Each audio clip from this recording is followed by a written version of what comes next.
Të nderuar teleshikues, përshëndetje, do të jemi bashkë në këtë edicion informativ këtu në Drita TV. Pa humbur kohë, njohim me zhvillimet e ditës. Një lajm tronditës raportohet nga QSOT, ku një foshnjë e prekur me koronavirus ka ndërruar jetë ditën e sotme. Foshnja vetëm 16 muajshe pak ditë më parë ishte shtruar në reanimacion në gjendje të rëndë pasi kishte dhe sëmundje të lindura. Shkaku zyrtar i vdekjes është ende i paqartë, për foshnja me inicialet AK nga qyteti i Durrësit ishte infektuar nga koronavirusi dhe më pas kishte pësuar hemoragji.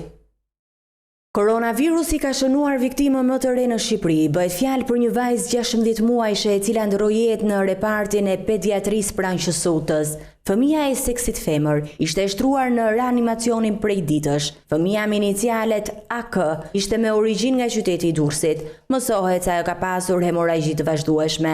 Një ditë më parë u raportua se në pediatrinë e QSOT-s ndodhen 4 të mitur të shtruar pasi janë prekur nga koronavirusi. Foshnja 16 muajshe kishte dhe sëmundje të lindura, të cilët fatkeqësisht i kanë rënduar gjendjen duke i shkaktuar dhe vdekjen. Kjo ishte viktima më e re nga koronavirusi, teksa më parë ka humbur jetën një vajzë 21 vjeçare në spitalin infektiv. Ministria e Shëndetësisë ka raportuar një tjetër rekord shifrash për COVID-19 në vend. Bilanci 24 orëve të fundit është thelluar me 15 viktima dhe 836 raste të reja pozitive.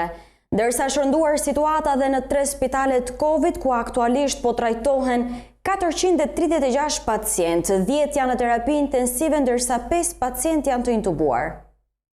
Duket se shifrat e COVID-19 nuk do të ndalen, por as nuk do të zvoglohen. Ministria e Shëndetësisë në përditësimin e të dhënave raportoi për një tjetër rekord viktimash dhe të infektuarish. 15 qytetarë të infektuar e kanë humbur betejën me virusin në 24 orët e fundit, duke çuar në 672 numrin total të viktimave që prej fillimit të epidemisë. Bëhet me dije se viktimat e shënuara janë fëmia 16 muajsh që humbi jetën sot në pediatrinë e Tiranës, një 45 vjeçar, një 80 vjeçar dhe një 82 vjeçar nga Tirana, një 49 vjeçar nga Lezhë, një 58 vjeçare nga Saranda, një 61 vjeçar dhe një 70 vjeçar nga Shkodra, një 61 vjeçar nga Kuksi, një 65 vjeçar nga Mati, një 65 vjeçar nga Dibra, një 66 vjeçar dhe një 72 vjeçare nga Pogradeci, një 71 vjeçar nga Fieri dhe një 86 vjeçar nga Lushnja. Ndërsa bëhet me dije se janë kryer 2677 testime, prej të cilave 479 janë testime që janë kryer për arsye depistimi dhe kanë rezultuar pozitiv me virusin SARS-CoV-2 836 qytetarë në 24 orët e fundit. Rastet pozitive ditore janë identifikuar në këto bashki: 560 raste në Tiranë, 31 raste në Fier dhe Elbasan, 30 raste në Vlorë, 28 raste në Durrës, 24 raste në Kurbin, 21 raste në Shkodër, 16 raste në Krujë, 15 raste në Pogradec, 14 raste në Mirdit, 10 raste në Kuçov, 9 raste në Gramsh, 8 raste në Malësi e Madhe, 7 raste në Puk, 5 raste në Lushnjë dhe Kolonjë, 4 raste në Korçë, Saran, 3 raste në Devoll, Gjirokastër, 2 raste në Mallakastër, Mat dhe Dibër dhe nga një rast në Tepelen dhe Peqin. Situata sa vjen rëndohet edhe në 3 spitalet COVID, ku Ministria e Shëndetësisë konfirmoi se aktualisht po trajtohen 436 pacient, 10 janë në terapi intensive ndërsa 5 pacient janë të intubuar. Në 24 orët e fundit janë raportuar si të shëruar dhe 490 qytetarë, duke çuar numrin e të shëruarve në 15.055 që nga fillimi i epidemisë. Shqipëria numëron aktualisht 15.732 raste aktive me COVID-19, ndërsa raste pozitive në total janë tashmë 31.459. Drejtori i përgjithshëm i Policisë së Shtetit Ardi Veliu infektohet nga koronavirusi. Gjendja shëndetësore e tij është stabilizuar për momentin dhe po merr mjekim nga shtëpia. Ndërsa koronavirusi ka bërë kërdin radhët e bluve, rezultojnë të infektuar me COVID-19 brenda 24 orëve 16 efektiv policie. Burimet bëjnë me dije se në total janë tashmë të infektuar 317 policë. Drejtori i Policisë së Tiranës Arti Veliu është infektuar me COVID-19. Mësohet se Veliu ka marrë vesh sot rezultatin e tamponit dhe ndodhet në gjendje të mirë shëndetësore. Ai ka shfaqur simptomat e COVID-19 dhe po merr trajtim mjekësor në shtëpi. Në vend të Veliut, drejtimin e policisë do ta marrë drejtori Albert Dervishi. Ky fundi do të kujdeset përkohësisht për strukturën e policisë, ndërsa Arti Veliu të shërohet. Ndërsa koronavirusi ka bërë kërdi në radhët e bluve, infektohen me COVID-19 brenda 24 orëve 16 efektiv policie. Burimet bëjnë me dije se në total janë të infektuar 317 polic. Të njëjtat burime bëjnë me dije gjithashtu se 5 prej tyre ndodhen të shtruar në spital. Ndërsa një agent antidroge ka ndruar jetë pas infektimit me COVID-19. Infektivi me COVID-19 ka rezultuar fatal pasi ka humbur betejën me koronavirusin. Identiteti të ndjerit nuk dihet ende, por është identifikuar me inicialet FB. Prej fillimit të pandemisë janë infektuar 699 efektiv, ku 10 prej tyre fatkeqësisht kanë humbur betejën me COVID-19. Kryeministri Edi Rama priti në një takim ministrin e jashtëm të Italisë Luigi Di Maio. Në një konferencë për mediat ai tha se Italia është pranë Shqipërisë në momentet më të vështira si dhe në këtë moment për të siguruar vaksinën anti-Covid. Ministri italian Luigi Di Maio njoftoi gjithashtu ngritjen e një komisioni ekonomik të përbashkët në formën e dialogut për mundësinë e investimeve mes dy vendeve. Ministri i Jashtëm dhe i Bashkëpunimit Ndërkombëtar i Italisë Luigi Di Maio është pritur sot në një takim në Tiranë nga kryeministri i Shqipërisë Edi Rama. Në një dalje të përbashkët për mediat në krah të Di Maios, Rama foli në lidhje me partneritetin sa i takon vaksinës anti-Covid, duke theksuar se bashkëpunimi Shqipëri-Itali do të ndikohet edhe nga lidhjet e veçanta mes dy vendeve. Kryeministrit Konte dhe ministrit i Jashtëm është pranë nesh, siç është edhe Bashkimi Evropian pranë Ballkanit Perëndimor, në mënyrë që vendet e rajonit ton të mos mbeten mbrapa. Në radh parë në garantimin e vaksinës, sot kemi folur me ministrin edhe për temën e rëndësishme të bashkëpunimit. 10 vjet si sot, si këtë vit, është nënshkruar deklarata e partneritetit strategjik Shqipëri-Itali, një gur i rëndësishëm kilometrik në rrugën e forcimit të marrëdhënies tonë dypalëshe, dhe ne duam ta institucionalizojmë më tej këtë partneritet, duke nxitur dialogun në funksion të temave të posaçme, dhe tema për cilën do të angazhohemi menjëherë është tema e partneritetit në lidhje me planin e investimeve për Ballkanin, i cili ka 3 shtylla kryesore: transport dhe infrastrukturë, energji dhe digitalizim. Por ministri i punëve të jashtme dhe bashkëpunimit ndërkombëtar italian Luigi Di Maio u shpreh optimist për thirrjen e konferencës së parë ndërqeveritare, duke nënvizuar se Italia do të insistojë shumë në një datë sa më të afërt. Italia gjithmonë ka qenë pranë Shqipërisë në rrugën drejt integrimit të Bashkimit Evropian dhe mbetet një bindje rrugtimin e reformave kurajoze të brendshme të ndërmarra nga Tirana në këtë drejtim. Duhet të punojmë që të thirret konferenca e parë ndërqeveritare për Shqipërinë dhe Maqedoninë e Veriut.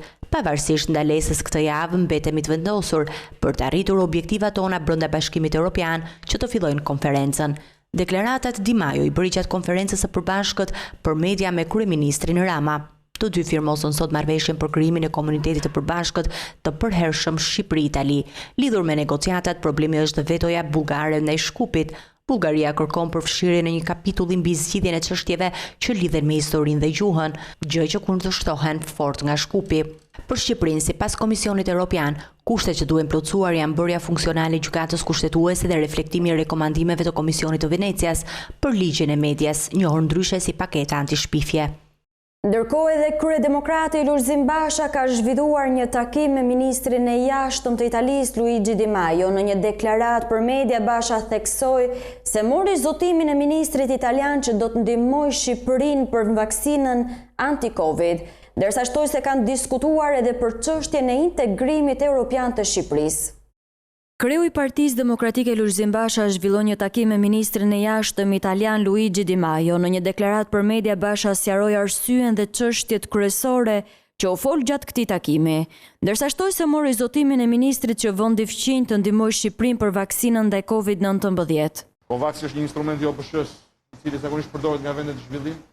Rezervimi financiar është i pamjaftueshëm për më shumë se sa 20% popullsisë dhe vetë rregullat janë të tilla. Dhe në një kohë kur gjithë vendet e zhvilluara po konkurrojnë për të marrë sa më parë në zotrim sasitë e mëdha të vaksinës, vendet e vogla dhe me mundësi më të pakta financiare do mbeten në fund të radhës. Ka disa mënyra për ta zgjidhur këtë dhe një nga mënyrat është për t'i drejtuar një miku të madh të veçantë, me akses të fuqishëm siç është Italia, dhe për t'i kërkuar mos harroj motrën e vogël, mos ta harroj Shqipërinë të bëjë gjithçka në këtë drejtim. Prandaj një pjesë të mirë të diskutimit sot me shembuj konkret edhe për masat e krizës së Covidit në Shqipëri, me ministrin Di Maio e kanë bërë për këtë çështje. Dhe njerë dua ta falenderoj edhe publikisht për angazhimin e tij, sigurisht edhe në emër të qeverisë dhe autoriteteve italiane. I shpjegova se në fazën aktuale masat e marra janë krejtësisht pamjaftueshme që shqiptarët përfitojnë nga zhvillimi dhe hedhja në treg e vaksinës, dhe duke ju referuar rolit historik të Italisë në ndihmë të Shqipërisë, në veçantë këto 30 vite, i kërkova që të bëjë gjithçka që Italia fqinje dhe mike të siguroj së pari për personelin shëndetësor dhe më pas sa tjetë e mundur dhe për gjithë qytetarët shqiptar akses në vaksinat e reja anti-Covid, të cilat po zhvillohen, po prodhohen dhe shpresoj do të jenë të gatshme për t'u administruar në muajt në vijim.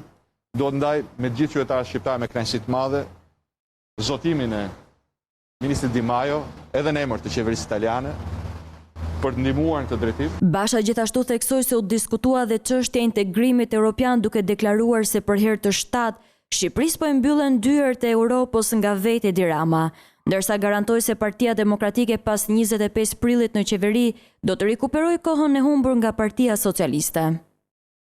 Kryeministri Edi Rama i është përgjigjur akuzave të kundërshtarit të tij politik Lulzim Bashës, i cili dje në një emision televiziv akuzoi infektivin se po fshehin numrin real të vdekurve. Sipas Bashës, gjatë periudhës mars-tetor 2020, nuk janë vetëm 509 raste fatale, por 923 viktima nga COVID-19. Ndërsa në reagimin e tij, kryeministri shprehet se me këto akuza kreu i Partisë Demokratike ka shkuar shumë larg përtej çdo caku të politikës së ulët ditore, dhe këtu nuk është më fjala thjesht për llafe të një aktori të papërgjegjshëm. Kryetari i opozitës Lulzim Basha ka publikuar dokumente rrondice ku dhe ka akuzuar autoritetet shtetërore, duke thënë se këto të fundit kanë fshehur numrin real të viktimave nga COVID-19. Basha publikoi 2 dokumente ku sipas tij rezulton se që nga marsi e deri në tani janë 414 raste fatale që janë mbajtur të fshehura. Sipas të dhënave të publikuara nga Basha, autoritetet kanë publikuar gjithsej për periudhën mars-tetor 2020 vetëm 509 raste fatale, ndërsa realisht sipas Bashës janë 923 viktima nga COVID-19. Kryeministri akoma në detyrë ka bërë politikë me vdekjen, duke fshehur shifrat reale të vdekjes. Një dokument tregon vdekjet e raportuara dhe të vërtetuara në morg nga COVID-19. Informacioni i ardhur drejt për drejt në institucionet shëndetësore. Informacioni mbritur tek ne ka ardhur një denoncim i cili është verifikuar sot dhe keni shifrën e vdekjeve të raportuara zyrtarisht deri tani. Janë vetëm të atyre që kanë vdekur në spital, jo në shtëpi.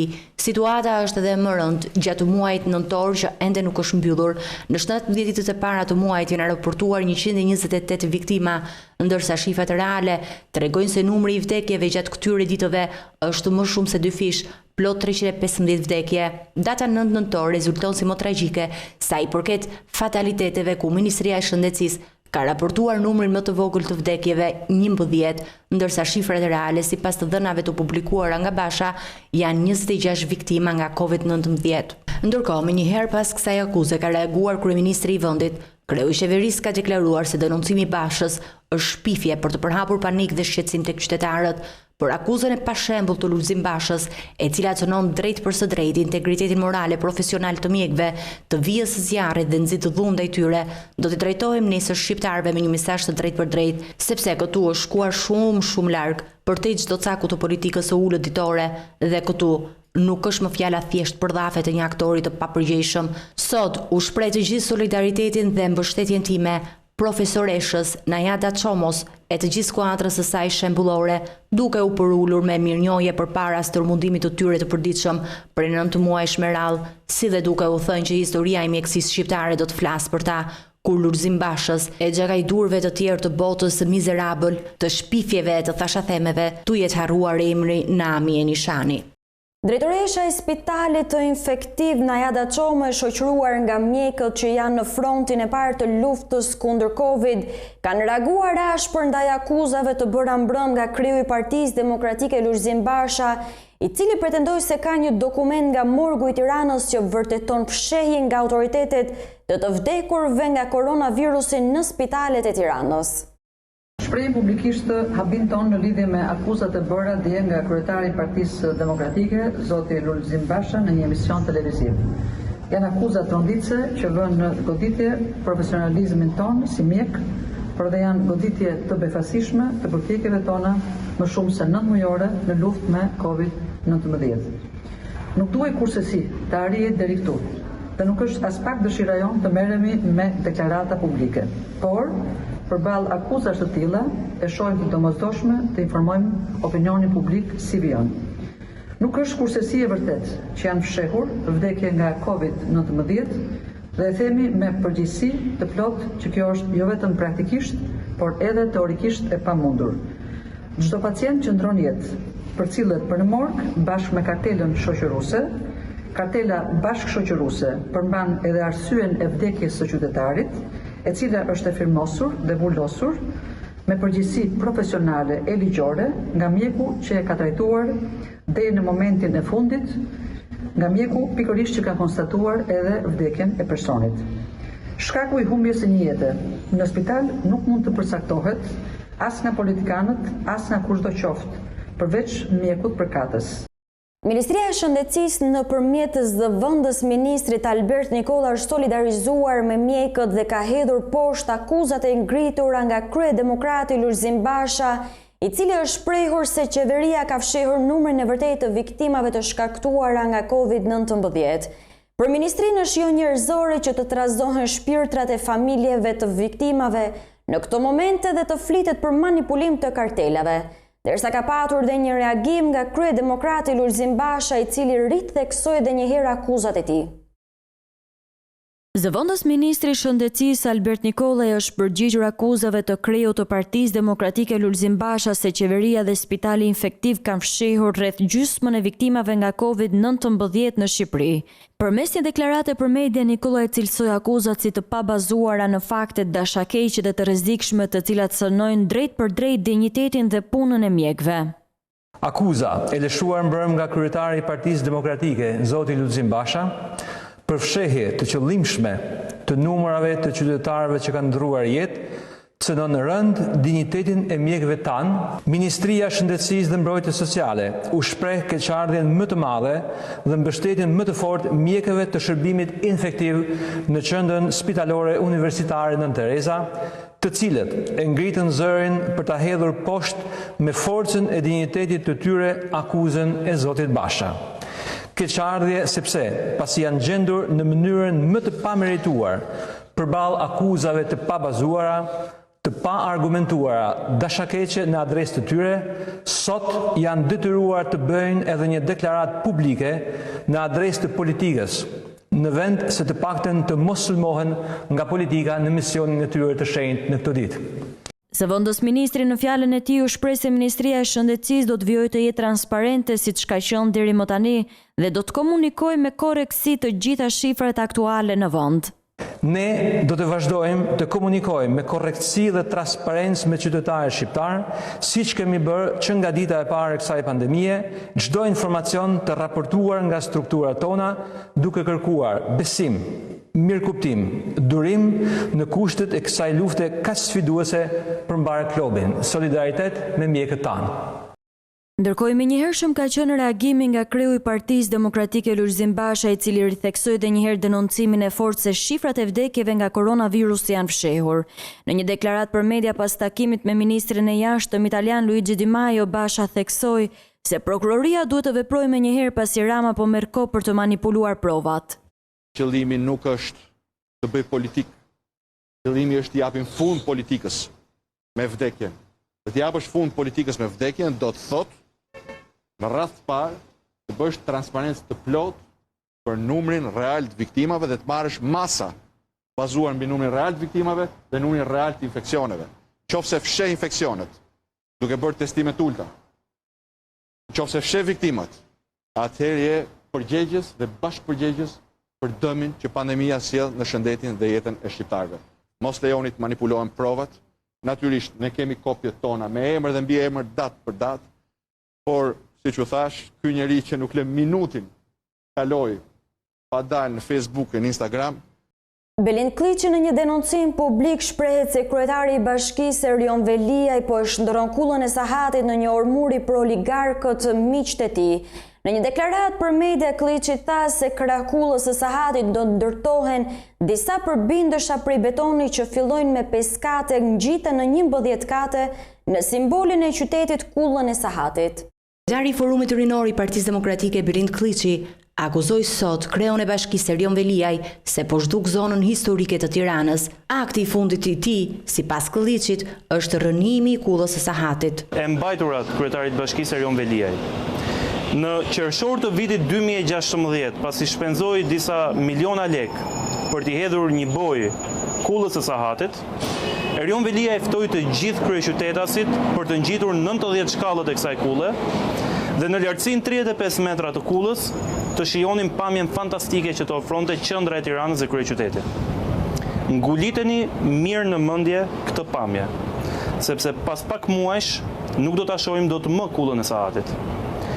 Kjo për shkak të ndërtimit në krahët saj të disa përbindshave prej betoni, që fillojnë me 5 kate, ngjiten në 11 kate në godinën që është në krah të kullës, pa respektuar as minimumin e distancës, dhe mbaron me kryeveprën e Veliajt, që i dhuron qendrës muzeale të qytetit 27 kate. Në vetëm 4 vite, Erion Veliaj ja doli që kullën e sahatit ta shndroi nga simbol të kryeqytetit në orën e murit të oligarkëve miq të tij. Një atentat me armë zjarri është regjistruar mesditën e sotme në Bulqiz në të dalë të qytetit të vjetër, ndërsa u qëllua me breshëri plumbash në drejtim të një automjeti ku ndodheshin dy kushërinj Shaqir dhe Erlin Tollja. Fatmirësisht nga të shtënat nuk ka patur persona të plagosur, ndërkohë që policia ka identifikuar autorin e ngjarjes, shtetasin Besmir Zeneli, i cili është shpallur tashmë në kërkim. Një atentat me armë zjarri është shënuar gjatë mesditës së sotme në qytetin e Bulqizës, por fatmirësisht nuk ka patur persona të lënduar.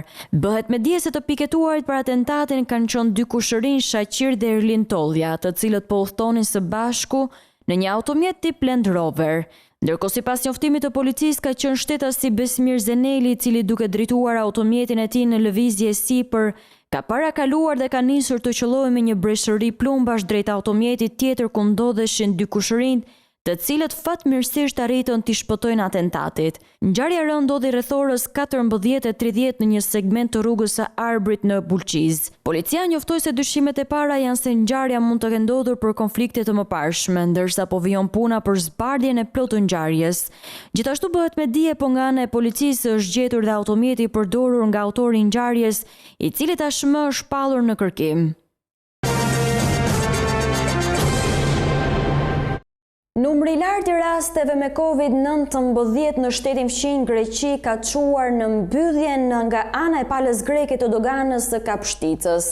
Kamionistët ankohen se nuk kishin lajmëruar se ata nuk do të lejoheshin të kalonin. Mediat greke shkruajnë se në pikat ku fitaret do të mbeten të hapura dhe do të vijojnë të kërkohet tamponi negativ për të gjithë personat që hyjnë të kryer 72 orë përpara mbërritjes në Greqi. Një ditë pas njoftimit se pika kufitare në Kapshticë do të mbyllej, rrallë të gjata janë krijuar nga kamion të shumtë të mëngjesin e kësaj të premteje. Kamionistët ankohen se nuk ishin lajmëruar se ata nuk do të lejoheshin të kalonin. Ata kanë treguar se më parë janë lejuar të punojnë gjithmonë në çdo kohë. Ndërkohë, drejtori i kufirit në Korçë Ka njoftuar mëngjesin e sotëm se në pikën kufitare të Kapshticës nuk do të lejohet kalimi e asnjë lloji autometi, madje as kamionët e madrave. I hapur do të jetë pika kufitare në Kakavi, ndërsa Kapshtica do të qëndrojë mbyllur deri në datën 4 dhjetor.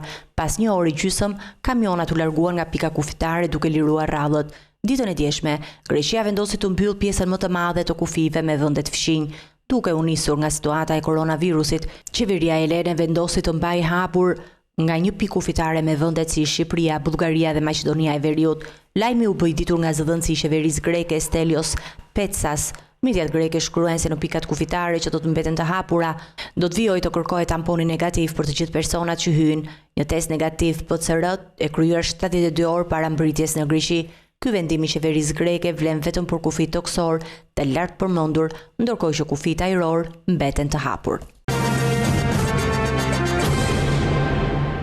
Ish kryeprokurori i përgjithshëm i Shqipërisë Adriatik Llalla është zyrtarisht i pandehur për fshehje ose deklarim të rrem të pasurisë vepër penale që e ka kryer 3 herë. Tashmë Llalla zyrtarisht merr statusin e të pandehurit, i cili do të dalë në gjyq për të përballur me drejtsinë.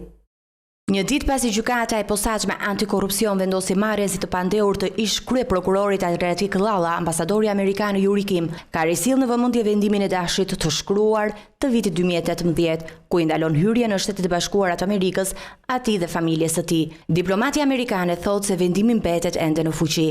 Të njëjtën gjykata e posaçme antikorrupsion hoqi sekuestrun e vendosur ndaj pasurive të ish kryeprokurorit Adriatik Llalla. Pas 1 vit e gjysmë hetim, vendimi u mor nga gjyqtarja paraprake Irena Gjoka, e cila vendosi se ish kryeprokurori do të kalojë në gjykim si i pandehur. Ai do të gjykohet në gjykatën e posaçme për akuzën e fshehjes së pasurisë dhe deklarim të pasakt të pasurive në 3 raste, sipas një hetimi të çelur në prokurinë e Durrësit, menjëherë sa organet e vetingut dorëzuan rezultatet e tyre. Hetimet u ndoqën nga prokurori Klodian Praho, ndërsa i gjithë procesi u monitorua nga përfaqësuesit e ambasadës së Shteteve të Bashkuara të Amerikës. Sekretari i shtetit, Rex Tillerson, ka miratuar masën e ndalimit për shkak të përfshirjes së ish zyrtarit shqiptar në raste të mëdha korrupsioni, po e njëjta masë është marrë edhe ndaj familjes së Dhallës, teksa ligjet amerikane parashikojnë që në rastet kur ka informacione të besueshme se zyrtar të huaj përfshihen në raste madhore korrupsioni ose në shkelje të rënda të drejtave të njerëzit, këtyre individëve dhe familjeve të tyre u ndalohet hyrja në Shtetet e Bashkuara. Po ashtu, ligji parashikon që sekretari i shtetit ka të drejtë që sanksionet ndaj këtyre individëve dhe familjeve të tyre t'i miratojë privatisht ose publikisht. Përveç Llallës, sekretari gjithashtu ka miratuar ndalimin e hyrjes në Amerikë dhe të bashkëshortes së tij, Adriana Llalla, të vajzës Eni Llalla dhe një fëmijë tjetër të tij që nuk ka shtetësi amerikane.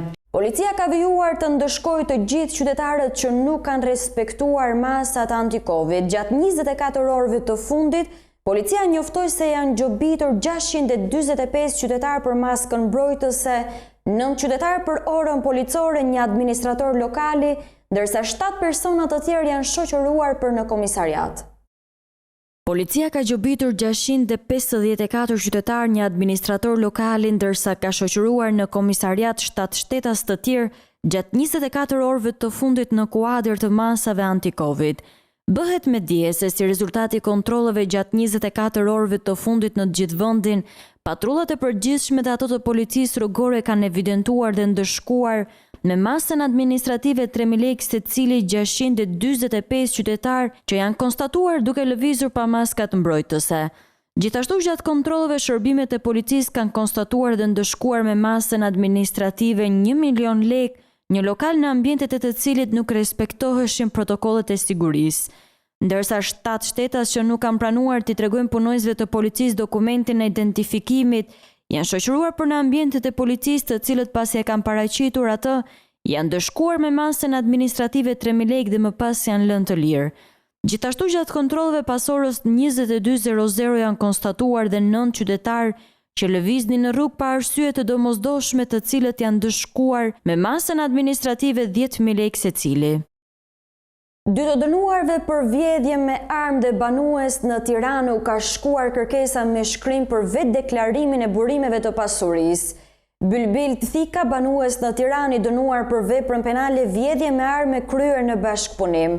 Erion Çenokaçi, banues në Tiranë, i dënuar në Finland për veprën penale vjedhje me dhunë. Këta individ si subjekti ligji special duhet u përgjigjen me shkrim brenda 48 orësh. Të gjitha pyetjeve të OFL-s dhe më pas përgjigjet e marra do t'i dërgohen SPAK-ut për veprime të mëtejshme.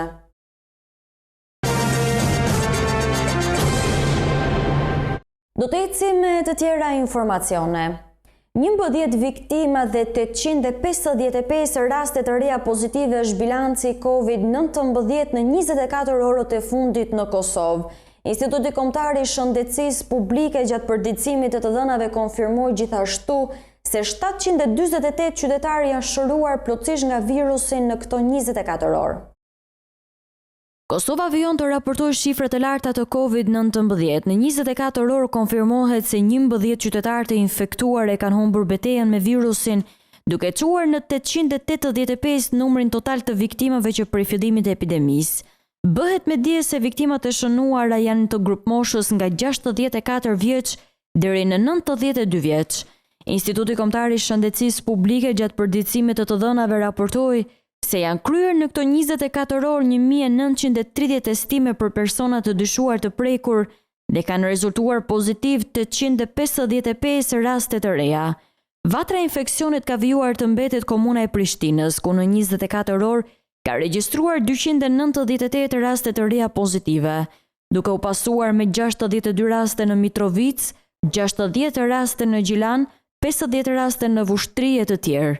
Tashmë në total që prej fillimit të epidemisë Kosova ka 32.877 raste pozitive me COVID-19, ndërkohë që janë testuar në total 127.722 persona të dyshuar në virusin SARS-CoV-2, ndërsa raste aktive janë aktualisht 12.220. Gjatë 24 orëve të fundit janë raportuar gjithashtu se janë shëruar 748 pacient, duke çuar kështu numrin e të shëruarve deri më tani në 19.772. I dërguari i posaçëm i Bashkimit Evropian Miroslav Lajçak është shprehur se me zgjedhjen e presidentit të ri Joe Biden, presim që të kthehemi në pozicionin shumë të mirë të bashkëpunimit të vendeve dhe popujve të rajonit. Presidenti i zgjedhur Joe Biden ka shprehur një qëndrim tradicional diplomatik në lidhje me dy vendet. I dërguari i posaçëm i Bashkimit Evropian për bisedimet mes Kosovës dhe Serbisë, Miroslav Lajçak, shpreson në një bashkëbisedim më të mirë mes Brukselit dhe Washingtonit lidhur me Ballkanin, me ardhen e fuqi të administratës së re amerikane. Me zgjedhjen e një presidenti të ri dhe administratës, ne presim që të kthehemi në pozicion shumë të mirë të bashkëpunimit më të afërt të mundshëm me partnerët tanë të SBA-s në të mirë të vendeve dhe popujve të rajonit, tha Miroslav Lajçak. Ai tha se ky bashkëpunim është shumë i rëndësishëm për arritjen e normalizimit mes Kosovës dhe Serbisë dhe se deri tani kisha pyetje në rajonin lidhur me ato që dukeshin si qëndrime të ndryshme nga BE-ja dhe Shtetet e Bashkuara. Administrata e presidentit Donald Trump kishte nxitur dy palët për një zgjidhje që të realizohej përmes bashkëpunimit dhe zhvillimit ekonomik. Takimi me presidentin Trump në shtëpinë e bardhë në shtator ishte i nivelit më të lartë që të dy palët kanë pasur ndonjëherë në Washington, por analistët vunë në dukje se ai dukej i pakoordinuar me Bashkimin Evropian. Presidenti i zgjedhur Joe Biden ka shprehur një qëndrim më tradicional diplomatik në lidhje me dy vendet. Lajçak tha se një marrëveshje mes Kosovës dhe Serbisë do të kontribonte padyshim në stabilizimin e rajonit, sepse së pari ka serb dhe shqiptar që jetojnë në çdo vend të rajonit dhe së dyti, natyrisht, cilëdo model të zbatojnë në këtë dialog dypalësh, ai mund të jetë me interes për fqinjet. Tutje Lajçak tha se çdo marrëveshje që mund të arrihet mes palëve duhet të jetë bazuar në parimet dhe vlerat europiane, sepse përveç normalizimit të marrëdhënieve, qëllimi po aq i rëndësishëm është t'i afrojë Kosovës dhe Serbisë më pranë Bashkimit Evropian. Ai tha se optimizmi i tij për një marrëveshje të mundshme mbështetet tek angazhimi të dy palëve dhe tek përfitimet që do të sillte ajo. I dërguari i posaçëm i BE-s për bisedimet e pranoi se të dy palët e interpretojnë ndryshe normalizimin me Kosovën, që e ka të bërë të qartë që do njohin në plot dhe Serbia që pyet se çfarë do të marrë në këmbim. Paraqitoi se në të njëjtën kohë ndërmjetësit nuk mund të dëshirojnë marrëveshjen më shumë se sa e dëshirojnë palët dhe se palët duhet të duan normalizimin që ai të arrihet dhe ai mendon se në këtë moment të dyja palët e duan një gjë të tillë. Patriarku i Kishës Ortodokse Serbe Irenei ka vdekur si pasojë e infektimit me koronavirusin. Irenei u shtrua në spital më 4 nëntor dhe prej orësh po ndihmohej me frymarrje artificiale.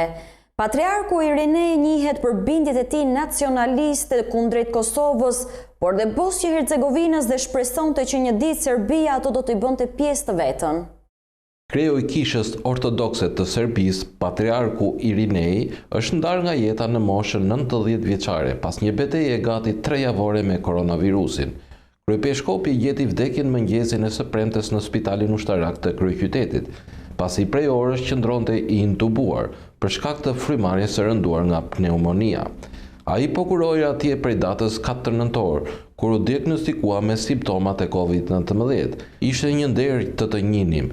Njerëz si ty nuk largohen asnjëherë, reagoi presidenti Aleksandar Vučić, duke postuar në rrjetet sociale një foto bardhëzi të kryepeshkopit, pak orë pasi e vizitoi personalisht për të mësuar mbi situatën e tij.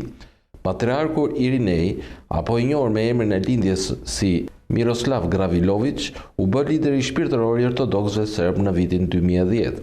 Ai barti një përvojë 35 vjeçare si peshkop në qytetin serb të Nishit. Shkollën e mesme e kreu në Prizren të Kosovës, më pas ndoqi studimet universitare në Beograd dhe u rikthye në Prizren në 1969, këtë radhë në postin e rektorit. Patriarku Irenei njihet për bindjet e tij nacionaliste kundrejt Kosovës, por edhe Bosnjë-Hercegovinës dhe shpresonte që një ditë Serbia do i bënte ato pjesë të vetes. Në vitin 2010, ai e quajti pavarësimin dhe njohjen ndërkombëtare të shtetit të ri të Kosovës një mëkat të rëndë, dhe komentet për shqiptarët fqinj do i vijonte deri në muajt e fundit, duke cilësuar Kosovën tokë të shenjtë serbe. Autoritetet serbe kanë konfirmuar gjithsej mbi 100.000 raste dhe më shumë se 1.100 viktima nga COVID-19. Më 30 tetor, një tjetër figurë e lartë fetare, mitropoliti Amfilohije i Kishës Ortodokse Serbe të Malit të Zi, ndroi jetë si pasojë e infektimit me virusin vdekjeprurës. Kryepeshkopi i Shqipërisë Janullatos dhe homologu i tij grek Jeronimi gjithashtu po marrin ndihmë spitalore për sëmundjen infektive, por gjendja e tyre e paraqitur e stabilizuar. Do të ecim me të tjera informacione, do të vijojmë me lajmet nga bota. Thellohet bilanci i viktimave në Zvicër. Në 24 orët e fundit, Zyra Federale e Shëndetit Publik konfirmoi se 111 qytetarë të infektuar e kanë humbur betejën me virusin, duke çuar në 3.575 numrin total të viktimave që prej fillimit të epidemisë. Ndërsa vërehet një ulje rasteve ditore të infektimit, ku autoritetet shëndetësore njoftuan se në 24 orë janë regjistruar 4.946 raste pozitive me koronavirus, ndërsa janë kryer 25.786 testime për persona të dyshuar të prekur.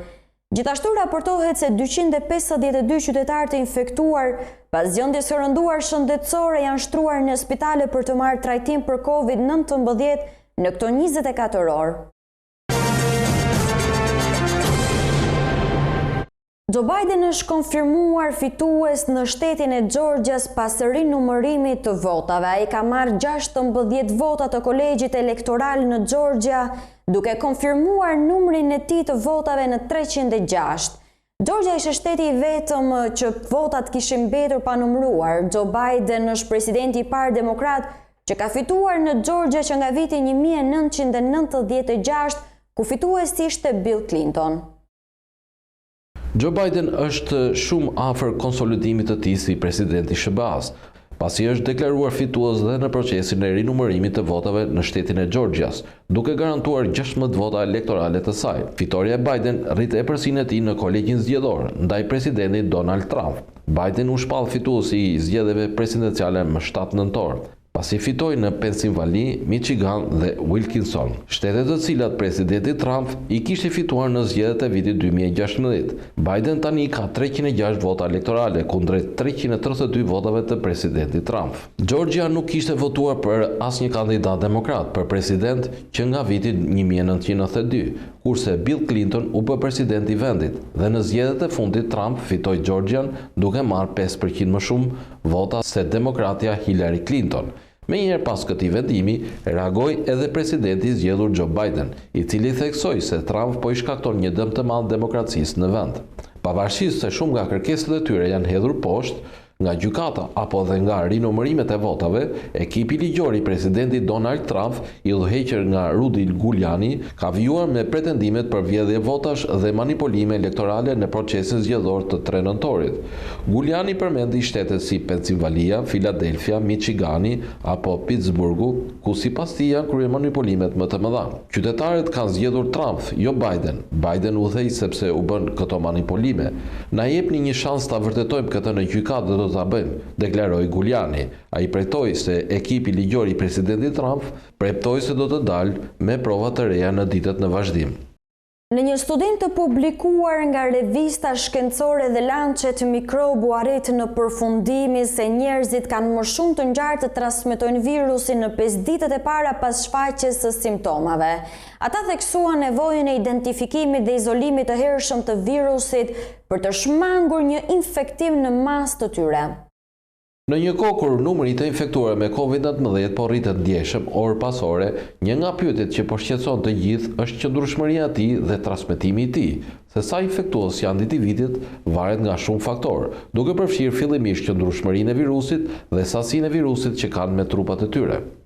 Në një studim të publikuar nga revista shkencore The Lancet Microbe, u arrit në përfundim se njerëzit kanë më shumë se të ngjarë të transmetojnë virusit në 5 ditët e para pas shfaqjes së simptomave. Ata theksuan nevojën e identifikimit dhe izolimit të hershëm të virusit për të shpangur një infektim në masë të tyre. Gjetjet tona janë në përputhje me studimet e gjurmimit të kontakteve të cilët sugjerojnë se shumica e transmetimeve ndodhin shumë herët dhe veçanërisht brenda 5 ditëve të para pas shfaqjes së simptomave, duke treguar rëndësinë e vet izolimit menjëherë pas shfaqjes së tyre, tha Dr. Mike Chevik. Rishikimi, një nga më gjithëpërfshirëse deri më tani me 98 studime të përfshira, analizoi 3 lloje koronavirusi: SARS-CoV, SARS-CoV-2 dhe MERS-CoV dhe ngarkesat e tyre virale. Nga të 3, COVID-19 u gjet që ka më shumë të ngjarë të jetë më shumë infektiv në 5 ditët e para të shfaqjes së simptomave. Edhe pse materiali gjenetik i COVID-19 ishte zbuluar në mostrat e frymarrjes dhe jashtëqitjes, për disa dispozicion ishin të kufizuara, por Chevik paralajmëroi se ata mund të jenë po aq infektiv, por për një periudhë më të shkurtër. Të nderuar teleshikues, kemi mbërritur në fund të këtij edicioni informativ. Unë ju falenderoj për vëmendjen tuaj dhe bashkë më takofshim.